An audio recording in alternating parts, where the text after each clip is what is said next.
খালিদ শেখ মোহাম্মদ, যিনি 11 সেপ্টেম্বর 2001 সালে সন্ত্রাসী হামলার মূল পরিকল্পনাকারী হিসেবে পরিচিত। তাকে ধরার জন্য যুক্তরাষ্ট্র সরকার $25 মিলিয়ন পুরস্কার ঘোষণা করেছিলেন। এই পুরস্কারটি যুক্তরাষ্ট্রের পররাষ্ট্র দপ্তরের রিওয়ার্ড ফর জাস্টিস প্রোগ্রামের অধীনে ঘোষণা করা হয়েছিল। গ্রেপ্তার ও পুরস্কার প্রদান। 2003 সালের 1 মার্চ পাকিস্তানের রাওয়ালপিন্ডিতে যুক্তরাষ্ট্রের কেন্দ্রীয় গোয়েন্দা সংস্থা এবং পাকিস্তানের ইন্টার সার্ভিসেস ইন্টেলিজেন্স এর যৌথ অভিযানে খালিদ শেখ মোহাম্মদকে গ্রেফতার করা হয়।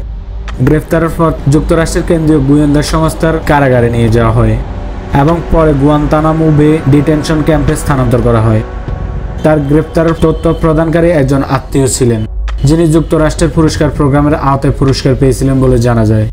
এই তথ্যসূত্র অনুযায়ী এই আত্মীয় বর্তমানে যুক্তরাষ্ট্রে বসবাস করছেন। খালিদ মোহাম্মদ শেখের অপরাধগুলো।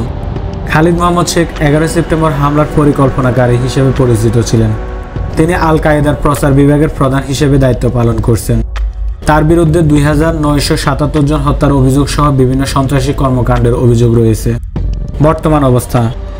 বর্তমানে তিনি গুয়ান্তানামো বে ডিটেনশন ক্যাম্পে আটক রয়েছেন এবং তার বিরুদ্ধে সামরিক আদালত বিচার প্রক্রিয়া দীর্ঘ সময় ধরে চলমান রয়েছে এবং এখন পর্যন্ত চূড়ান্ত রায়